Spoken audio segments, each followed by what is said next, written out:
family said they didn't need my help, so I stopped helping them. We're sick of you making everything about yourself, Mom announced, sliding across a written agreement on the iPad I'd bought for her. This binds you to sibling duties only. No more pretending to be their mother. Sign it. My siblings, 14 and 16, stood behind her, death staring me. You're not that important, Jasmine. Nobody asked you to do all this. The irony was palpable. My childhood ended at 9 because I became the mother my siblings needed, all while our actual mom was busy, spreading her legs for her boyfriends. Just last week, she asked me when my sister Tara would finally become a woman. She got her period 3 years ago. I locked eyes with each of them, all filled to the brim with entitlement, and signed it with a smile. Well, why didn't you just say so? If you want me to be a sister, then a sister is what you'll get. They smiled at each other like they'd won the lottery. The next morning, I woke up to Mom's victory lap. Everything's already so much better, she told her new boyfriend on speaker. Should have put my foot down years ago. My siblings floated through the house high on their win, eating food I'd prepped Sunday, wearing clothes I'd washed. This is how a real family works, Mom announced to the house. Not the Jasmine dictatorship. That's when I decided to give them exactly what they wanted. On Monday morning, I treated myself to my very first Starbucks breakfast, and even got to try the ice roller trend. Meanwhile, Mom discovered the hard way that teenagers don't wake themselves up. My brother Cian missed his first period exam. Tara showed up at lunch in yesterday's clothes. Hair a mess, no breakfast money. Mom got written up at work for being 2 hours late because she didn't know the morning routine existed. By Thursday, the house told its own story. I came home to find my brother wearing his PE uniform to regular classes because every other shirt reeked of BO. Mom was on the phone begging the utilities company for an extension. She didn't know bills had due dates. Hey, Jazz, my brother said casually like we were cool. Quick favor, can you grab me some deodorant when you're out? Sorry, that sounds like overstepping my sibling boundaries. Come on, sis, don't be petty. Petty? I pulled up the agreement on my phone. This specifically says sibling duties only. Shopping for you sounds like mothering. He left and muttered something about me being dramatic. The smell followed him for another week. Saturday was Tara's orchestra recital. I watched from the audience as she walked on stage in a wrinkled, stained dress, the fancy one I usually dry cleaned. Parents whispered. Kids pointed. When her teacher asked Mom afterwards about the dress code situation, I chimed in loud enough for everyone to hear. Oh, we had a family restructuring, I explained cheerfully. I was overstepping by handling her concert clothes. So now Mom's in charge for the first time ever. Isn't that right, Mom? Mom's face went white as other parents turned to stare. We're reorganizing things. She made me sign an agreement, I added helpfully, showing the teacher. I'm not allowed to fill in as their mother anymore. Just a sister. No more Jasmine dictatorship. The teacher's expression shifted from confused to concerned. Tara ran to the bathroom crying while Mom stood frozen, surrounded by judging parents. Wednesday afternoon, my phone rang. It was Mrs. Peterson, the guidance counselor. Jasmine, I'm calling about some concerns regarding your siblings' welfare. Multiple teachers have reported, I have no authority over my siblings. They've made that very clear. But you've always handled, no. They've set their boundaries, and it's my job to respect them. 20 minutes later, my mom burst into my room with tears streaming down her face. Please, Jasmine. CPS is coming. If they see the house like this, like what? You know what? The dishes, the laundry, the empty fridge, your brother's grades. Wow, sounds like a lot of mothering work. Good thing you're here to help. I'm begging you, just this once. Help me clean before they ring. The doorbell rang. We both froze. The woman knocked. Hello? Mrs. Williams? Child Protective Services. We've received multiple concerning reports. Mom looked at me with pure panic. I smiled sweetly. Through the doorway, I watched the social worker's eyes scan the disaster. Dishes molding in the sink, garbage overflowing, my brother in the same PE uniform from Monday. She stepped through the doorway and her whole face changed. The smell hit her first. I could tell by how her nose wrinkled up. Then her eyes went wide, taking in the kitchen with green fuzzy stuff growing on plates stacked everywhere, and trash bags piled up against the wall with flies buzzing around them. Cian stood there in that same crusty PE shirt from 5 days ago, with huge yellow stains under the arms. The social worker pulled out her tablet right away and started taking pictures of everything. Mom just stood there frozen like a statue while the camera clicked over and over. The woman walked through the living room taking more photos of the pizza boxes on the floor and the mountain of dirty laundry covering the couch. She opened the fridge and stepped back when she saw it was completely empty, except for a moldy container of something that used to be leftovers. Mom finally snapped out of it and started talking real fast. This is just a bad week. We're usually much more organized than this. The social worker turned to her with this look that said she wasn't buying it.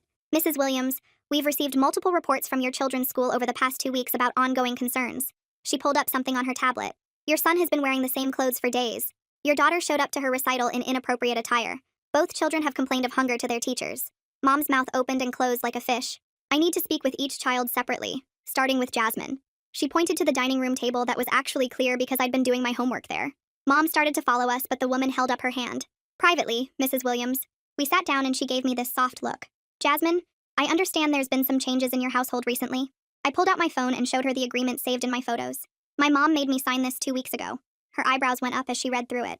She forced you to sign this? I nodded. She said I was making everything about myself, and that I needed to stick to sibling duties only. The woman typed notes on her tablet. What exactly were you doing before this agreement? I took a deep breath. Everything. She looked up at me. Can you be more specific? So I started listing it all out.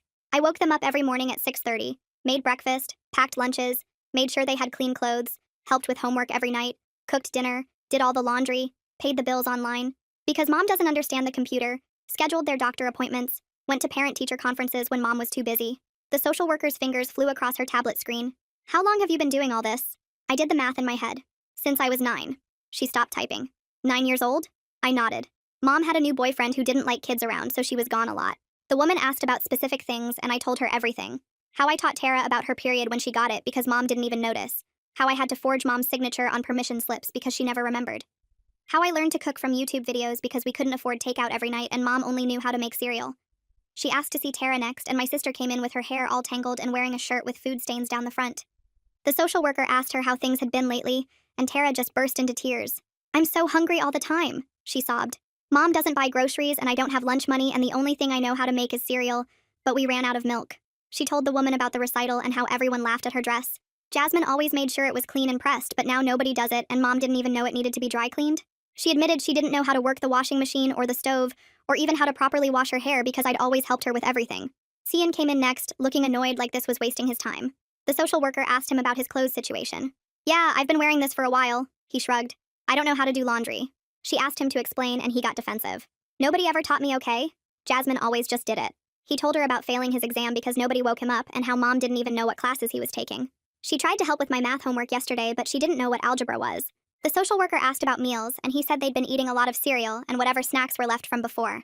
I used the last of my birthday money on McDonald's yesterday. Finally, it was mom's turn and she went in there with her head high like she was gonna fix everything. We could hear parts of it from the living room. The social worker asking about schedules and mom not knowing what time school started. Questions about the kids' teachers and mom couldn't name a single one. Medical information, and mom didn't even know Tara's allergies, or that Kian needed glasses. Then mom's voice got louder. This is all Jasmine's fault. She's being vindictive because I made her sign that agreement. The social worker's voice stayed calm. Mrs. Williams, regardless of what Jasmine is or isn't doing, you are the parent here. Mom kept going on about how I was trying to make her look bad, but the woman cut her off. Can you tell me your son's grade level? Your daughter's shoe size? When their last dental appointments were? Silence. The social worker came back out and made several phone calls right there in front of us. Yes, we need immediate intervention, she said to someone. The home is uninhabitable. There's clear neglect. The children don't have adequate food or clothing. Mom started crying and grabbed at my arm. Tell them you'll help. Tell them this is just temporary. I looked at her calmly. You made me sign an agreement, remember? Within an hour, 2 more CPS workers showed up with clipboards and cameras. They went through every room taking pictures and making notes. They found the bathroom with black mold growing in the shower and toilet that hadn't been cleaned in 2 weeks. They documented the empty fridge, the overflowing trash, the mountain of dirty dishes. One of them found Tara's bloody underwear in her room from when she didn't know what to do during her period this week and just left them on the floor. They asked her about it and she started crying again, saying she didn't know how to handle it without me. The case supervisor arrived in a black SUV and looked at all the documentation. She was this older woman with gray hair who looked like she'd seen everything. After reviewing all the photos and notes, she turned to Mom with this serious expression. Mrs. Williams, based on what we found here today, we're placing both minor children in emergency protective custody. Mom fell to her knees, sobbing. Please, no, I just need more time to figure things out. The supervisor shook her head. Ma'am, your children are living in unsafe conditions without adequate care or supervision. The supervisor's words hung in the air for maybe 2 seconds before Mom collapsed onto her knees. She grabbed at the supervisor's pants and started sobbing these ugly, wet sounds that made everyone uncomfortable. The supervisor stepped back and motioned to the other workers who immediately went upstairs. I could hear them pulling suitcases from the hall closet and opening drawers in my siblings' rooms. Tara ran after them, screaming that they couldn't touch her stuff, but one of the workers gently blocked her path and explained they were just packing some clothes. Gian stood frozen in the living room doorway, like his brain couldn't process what was happening. His face went from confused to angry to scared in about 10 seconds. The workers came back down with 2 small bags that looked pathetic considering they held everything my siblings would have for who knows how long. Tara was full-on crying now with snot running down her face and her whole body shaking.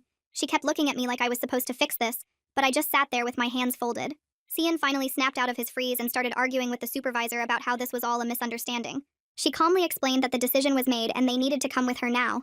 Mom suddenly lunged at me and grabbed my arm so hard her nails dug into my skin. Please, Jasmine, just tell them you'll help.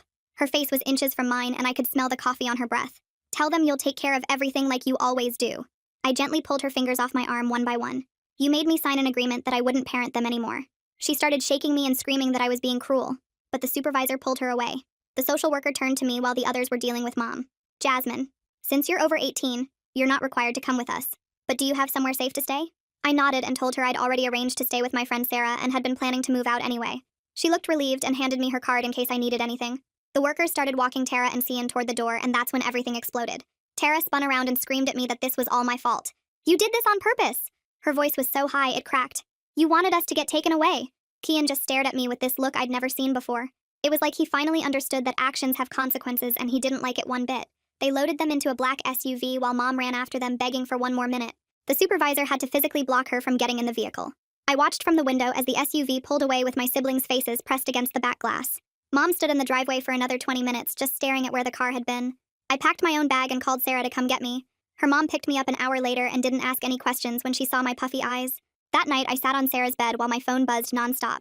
Mom had called 17 times and left 8 voicemails. The first 3 were her screaming that I'd ruined everything. The next 2 were her crying and begging me to come home and help her get them back. The last 3 switched between blaming me and apologizing and then blaming me again. I turned my phone off and tried to sleep, but kept seeing Cian's face when he finally understood what was happening. Sarah's mom made me breakfast the next morning and was just setting down pancakes when we heard pounding on the front door. Mom was standing there looking like she hadn't slept with her hair sticking up and yesterday's makeup smeared under her eyes. I know she's here. She pushed past Sarah's dad and found me in the kitchen. You're coming home right now and we're fixing this. Sarah's dad stepped between us and told her she needed to leave. Mom started screaming about how I was her daughter and she could make me come home. Sarah's mom calmly picked up her phone and said she was calling the police if Mom didn't leave immediately. Mom looked at me one more time with pure hatred before storming out. She slammed the door so hard a picture fell off the wall. 2 days passed before I got a call from Mrs. Peterson at the school. Jasmine, I heard about what happened and I wanted to check on you. Her voice was warm and concerned. I also want you to know that I'm proud of you for protecting yourself. She told me the school had counseling services available if I needed them, and that they would support me through this. She mentioned that several teachers had been worried about my siblings for weeks, and were relieved someone finally intervened. 3 days after that, I got an official notice about a family court hearing to determine temporary custody. I spent the morning printing out copies of the signed agreement, screenshots of Mom's texts over the past weeks, and photos I'd been taking of the house getting worse. I organized everything into a folder and put on my nicest clothes. The courthouse was downtown in this old building that smelled like floor wax and old paper. I got there early and sat outside the courtroom watching other families go in and out. Mom showed up 15 minutes late wearing the same wrinkled shirt from 3 days ago. Her hair was greasy and pulled back in a messy ponytail. She had bags under her eyes and kept checking her phone like she was waiting for someone. I realized her boyfriend must have bailed when things got serious because she was completely alone. The bailiff called us in, and the judge was this older woman with gray hair and glasses on a chain around her neck. She reviewed the CPS report first, reading parts out loud about the condition of the house and the children's statements. Then she asked Mom about her parenting capabilities. Mom started strong, saying she'd been overwhelmed but was ready to do better.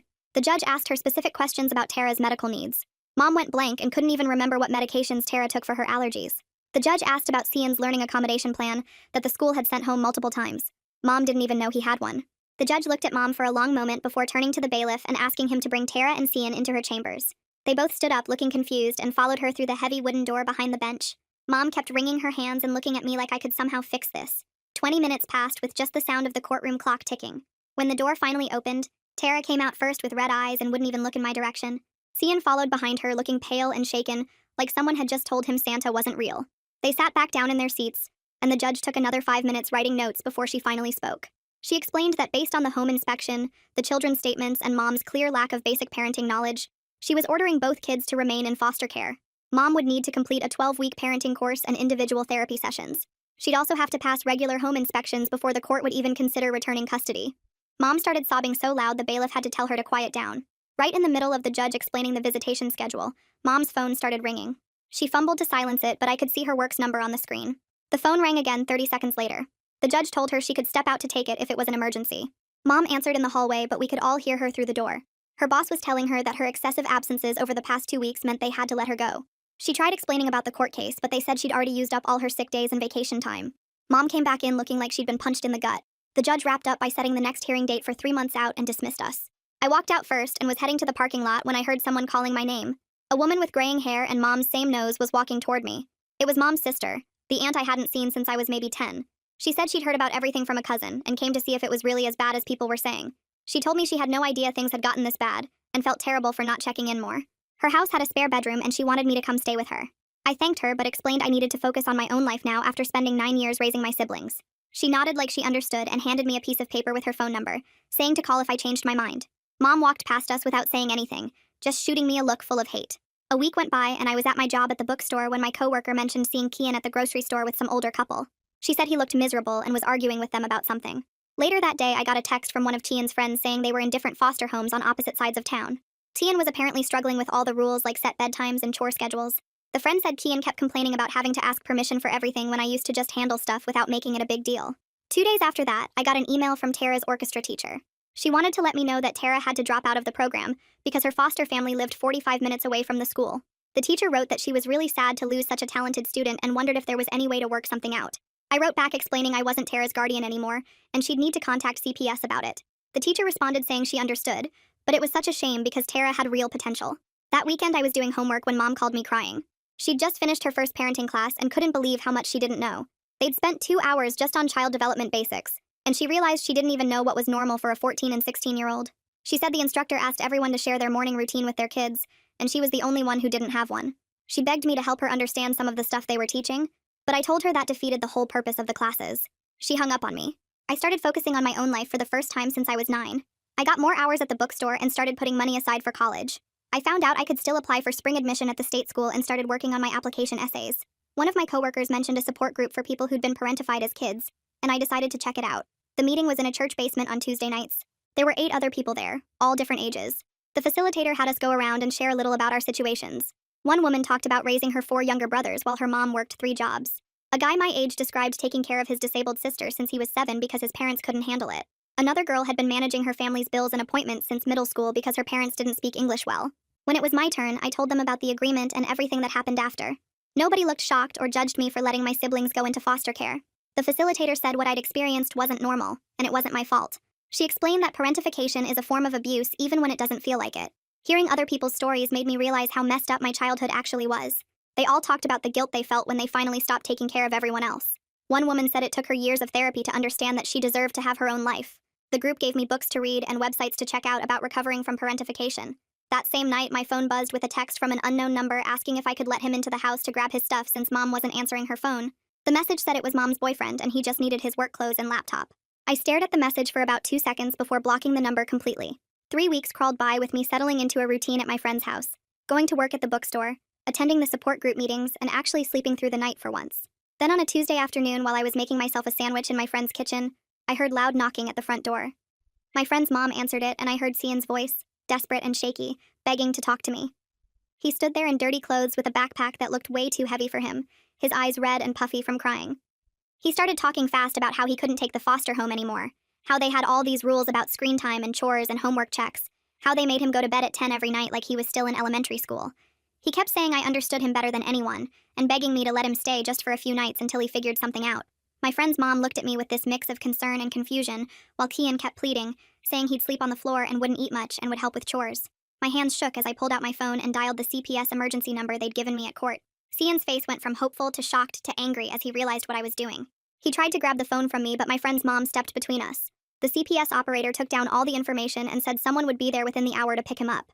Cian sat on the front steps, refusing to look at me or talk to anyone while we waited. The social worker who showed up was the same one from the initial investigation, and she gave me this small nod of approval as she guided Cian to her car. She mentioned quietly that both kids were having a hard time adjusting, but were finally getting real therapy and support services they'd never had access to before. She said Cian had been acting out a lot at his placement, but that was pretty normal for kids who'd never had structure. After they left, I threw up in the bathroom and cried for 20 minutes. A week later, I got a call from Mom sobbing about her home inspection. The CPS worker had shown up to check if she'd made the required improvements to get the kids back. Mom said the worker took one look at the kitchen with dishes still piled up and food going bad on the counter and started writing notes immediately. The bathroom had mold growing in the shower that Mom didn't know how to clean properly. She'd tried to do laundry but left wet clothes in the washer for 3 days and they smelled awful. The worker asked to see the kids' rooms, and Mom hadn't even made their beds or picked up the clothes from the floor. The judge extended the foster care placement for another 3 months minimum. Mom kept crying about how unfair it was, how she was trying her best, how nobody taught her these things. I was at the grocery store the next Saturday buying ramen and frozen pizza when I turned the corner and almost ran my cart into 2 of Mom's friends from her book club. They looked at me like I was actual garbage, whispering to each other loud enough for me to hear about how I destroyed my own family and put those poor kids in foster care just to be spiteful. One of them said Mom had told everyone at church how I'd refused to help when CPS came and deliberately made things worse. They walked away shaking their heads and muttering about ungrateful children. That same week, my friend's mom sat me down at their kitchen table with a laptop and a folder full of papers. She showed me how to open a checking account online, explaining about minimum balances and overdraft fees, and how to use the mobile app to deposit checks. She helped me fill out the FAFSA for college financial aid, something I didn't even know existed because Mom had never mentioned it. She taught me how to build credit with a secured card and showed me websites for finding apartments and understanding lease agreements. She made me practice writing checks and balancing a checkbook, even though she said most people don't use them anymore. She explained health insurance and car insurance and renter's insurance, all these adult things Mom never thought to teach me. 2 days later, I got a letter forwarded through CPS from Tara. Her handwriting was messier than usual and the paper had tear stains on it. She wrote that I was selfish and cruel and that I'd ruined her life on purpose. She said I could have fixed everything but chose to destroy the family instead. She wrote that she hated me and never wanted to see me again. She said her foster parents were mean and strict and didn't understand her like I did. She blamed me for missing orchestra and falling behind in the school and not having any of her stuff. The letter hurt worse than anything Mom had ever said to me. My therapist at the support group helped me understand that Tara was processing trauma and grief, and that anger was easier than admitting she'd been wrong. She explained that kids often blame the safe person rather than the one who actually hurt them. 3 weeks after that, Mom called crying again because she'd gotten an eviction notice. Without my income from the bookstore helping with rent, and without me keeping track of when bills were due, she'd missed 3 months of payments. The landlord was done giving her extensions. She couldn't understand how the bills had piled up so fast, or why the late fees were so high. She said she'd tried to make a budget, but the numbers didn't make sense to her. She'd been spending money on takeout every night because she didn't know how to meal plan or grocery shop properly. Her sister, my aunt who'd offered to help me before, agreed to let Mom move in temporarily. 2 months into the whole mess, I got a letter about mandatory family therapy. The judge had ordered all 4 of us to attend a session together with a court-appointed therapist. The letter said it was part of the reunification process, and attendance was required. The session was scheduled for the following Thursday at the courthouse. Mom showed up looking different from I'd seen her in years. Her hair was actually brushed and styled. She wore clean clothes that matched, and she looked sober for once. She'd lost weight, and her eyes were clearer. She sat across from me in the waiting room but didn't try to talk. When we got called in, the therapist had us sit in a circle with her between Mom and me. Tara and Cian sat on the other side looking uncomfortable and angry. The therapist started by asking Mom to share what she'd learned in her parenting classes. Mom talked for 10 minutes about child development and age-appropriate expectations, and how she realized she'd never known what kids actually needed at different stages. Then the therapist asked her directly about my role in the family before everything happened. Mom got quiet and stared at her hands for a long time. Finally, she looked up at me with tears running down her face and said the words I'd waited 9 years to hear. She admitted that she'd forced me to be the parent, that she'd stolen my childhood, that she'd been selfish and neglectful and wrong.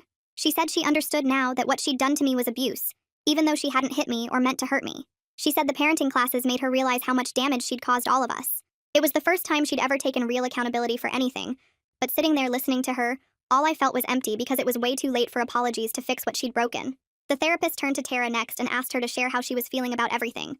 Tara's face crumpled and tears started rolling down her cheeks as she looked at me with this mix of pain and anger that made my chest tight. She wiped her nose on her sleeve and told the therapist she missed me so much it hurt, but she also hated me for letting everything fall apart. She said she didn't understand why I couldn't just fix things like I always did before. The therapist nodded and explained in this calm voice that Tara's anger at me was actually meant for Mom, but it felt safer to be mad at me. She told Tara that I was just a kid too when I started taking care of everyone and that wasn't supposed to be my job. Tara kept crying harder and harder until she was making these little gasping sounds. The therapist handed her tissues and waited for her to calm down before turning to Cian. My brother sat there picking at a hole in his jeans and wouldn't look at anyone. The therapist asked him 3 times before he finally mumbled that he knew what they did to me was messed up. He said he knew I was basically raising them while Mom did nothing, but he didn't want to give up having someone do everything for him. He looked at me for maybe 2 seconds and said sorry, but I could tell from his voice he was mostly just sorry his easy life was over. The therapist wrote notes on her clipboard for what felt like forever before looking up at all of us. She recommended we all continue with separate therapy before trying to be a family again. She said Mom needed to prove she could actually parent, and I needed time to figure out who I was without taking care of everyone. Mom nodded and promised she'd do whatever it took to get the kids back while I made it clear I wouldn't be coming back no matter what. The session ended with the therapist scheduling individual appointments for everyone and reminding us this would be a long process. 2 weeks after that session, I got home from my job to find a thick envelope from the state university waiting for me. My hands shook as I opened it and read the acceptance letter offering me a full scholarship based on my grades and the essay I'd written about my situation. I sat on my friend's bed staring at the letter because I never thought I'd actually get to leave and start fresh somewhere new. My friend's mom found me crying and hugged me while I showed her the letter. She helped me fill out all the housing forms and even drove me to campus for orientation day. The scholarship covered everything including books and meal plans, which meant I could actually focus on the school instead of working 3 jobs. Meanwhile, Mom kept going to her parenting classes every Tuesday and Thursday at the community center. She called me once to say she'd passed her first test about child development milestones. I could hear in her voice she was proud of herself for learning what temperature to wash clothes at, and how to check if meat was cooked through. 6 weeks after the kids got placed in foster care, she passed her second home inspection at my aunt's house. The judge reviewed all her progress reports and approved supervised visits with Tara and Cian starting the next Saturday. Mom showed up 15 minutes late to the first visit because she got lost finding the supervision center. The social worker had to remind her twice about the rules, like no discussing the case or making promises about when they'd come home. Tara spent most of the hour showing Mom her math homework, while Kian played on his phone and barely talked. The second visit went better with Mom remembering to bring snacks, but she forgot Tara was allergic to peanuts and brought peanut butter and jelly sandwiches. The third visit, she showed up on time with safe snacks, but couldn't help Kian with his history project because she didn't know anything about the Civil War. She kept mixing up dates and which side won what battles until Kian got frustrated and stopped asking. After 2 months of supervised visits, the judge reviewed everything again and decided Mom could have the kids on weekends.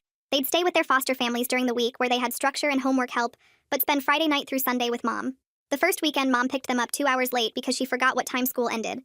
She didn't know Tara had orchestra practice on Saturdays or that Kian had a job at the grocery store on Sunday mornings.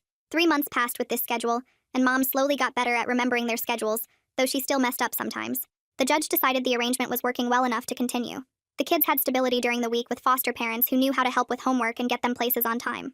August came, and I packed everything I owned into 2 suitcases and a backpack for college. My friend's parents drove me to campus and helped me carry my stuff up to the 3rd floor dorm room. My roommate was already there, unpacking what looked like her entire bedroom from home, including string lights and throw pillows. She complained that her mom had already called 4 times that day to check if she was settling in okay. I just nodded because I couldn't relate to having a mom who cared that much. That first week of classes felt like stepping into a different world where nobody knew my story. I could just be a normal college kid worried about picking classes and finding the dining hall. 3 weeks into the semester, I got a notification on Instagram from Tara. She'd sent me a photo of herself standing next to a washing machine with a caption saying her foster mom taught her how to separate colors from whites. It wasn't much, but I appreciated that she wanted to share this moment with me after everything. I liked the photo and commented with a heart emoji. A month later, Cian messaged me on Facebook asking if I could look over his college application essay. He started typing that he needed help with the grammar, but then stopped and sent another message saying, never mind, because he remembered I wasn't supposed to help anymore. We both sent those crying, laughing emojis, and something about acknowledging how weird everything had become made it feel a little less heavy. 2 months passed with Mom keeping to the weekend schedule and actually showing up on time more often than not. The social worker's reports kept mentioning small improvements like Mom remembering to pack lunches and asking about homework, even if she couldn't help with it. The judge looked over everything at the next hearing and decided Mom could have them for the whole spring break week to see how she handled it. I watched from my dorm room as Tara posted photos of them at the park, and Cian shared a video of Mom trying to make pancakes from scratch instead of a box. The pancakes looked terrible, but they were all laughing about it, which was something I'd never seen before. When the week ended without any major disasters, the judge signed off on full reunification starting after the school year ended. Mom had to keep going to therapy and parenting classes, but the kids would be living with her full-time at my aunt's house. My aunt had basically taken over making sure bills got paid and groceries got bought while Mom focused on learning how to actually parent. 3 weeks after they moved back, I got a text from Mom asking if I wanted to come for dinner on Saturday. I stared at my phone for 20 minutes before typing, yes. The drive to my aunt's house felt weird because I'd never been there as just a visitor before. When I walked in, the smell hit me first. Actual food cooking instead of takeout containers everywhere. The living room had toys scattered around, but not the disaster zone it used to be. Mom came out of the kitchen wearing an apron I'd never seen before with flour in her hair. She'd made spaghetti from a jar with garlic bread from the freezer, but the table was set with real plates and everyone had napkins. Tara showed me her report card after dinner and pointed to each grade like they were trophies. 2 C's, 3 B's, and 1 A- in art class. She explained how she had to actually study now instead of me doing everything, but her foster mom had taught her how to use flashcards. The grades weren't as good as when I did her homework, but she'd earned every single one herself. Cian pulled out his phone to show me photos of the grocery store where he worked stocking shelves 3 nights a week. He'd saved $400 already, and found a used Honda he wanted to buy once he had enough. His manager said he was one of the most reliable workers they had, which made him proud in a way I'd never seen before. After dinner, Mom asked if we could talk outside while the kids did dishes, which was apparently their new chore schedule. She sat on the porch steps and started crying before she even said anything. She told me her therapist had helped her understand what she'd done to me, and how she'd stolen 9 years of my childhood. She said she was sorry for making me be the mom when I was just a kid myself trying to survive. She admitted she didn't even remember half of my childhood because she was too busy with boyfriends and partying to pay attention. Her hands shook as she explained how the parenting classes made her realize all the basic stuff she never knew, like checking homework folders and making doctor appointments. She said watching other parents in the class made her see how much she'd failed all of us, but especially me. I didn't know what to say, so I just sat there listening to her list all the things she wished she could take back. When we went back inside, Tara was waiting by the door looking nervous. She asked if she could hug me, and when I nodded, she wrapped her arms around me tighter than she ever had before. She whispered that she was sorry for being so mean, and for not understanding what I'd been doing all those years. Her foster mom had explained that I was just a kid too and shouldn't have had to raise them. She said she understood now why I had to let everything fall apart, and thanked me for being brave enough to save myself even when it meant they had to suffer. She pulled back and showed me a bracelet she'd made in therapy with beads that spelled out sister. She'd made one for herself too, so we could match like real sisters were supposed to. Cian came over and did that awkward guy thing where he punched my shoulder lightly and said thanks for making them all grow up. He admitted he knew what they were doing to me was wrong, but he liked having someone else handle everything so he didn't have to. He said losing everything made him realize how much I'd been carrying, and how unfair they'd all been to expect it. 6 months had passed since that first CPS visit, and nothing was perfect, but everything was different. Mom knew how to make 5 different dinners now, even if they were all simple things like tacos and spaghetti. The kids did their own laundry and homework without anyone standing over them. I was taking classes I actually wanted and making friends who didn't know my whole story. Mom would never win any parenting awards, but she was actually trying for the first time in their lives. My siblings had learned to function like normal teenagers instead of expecting someone else to do everything. And I'd learned that protecting myself wasn't selfish, but the most necessary thing I'd ever done for all of us. Well, that's gonna wrap it up for me today. Kinda makes you stop and think about things, huh? Appreciate you hanging out and wondering through it all with me. Subscribe for more content like this.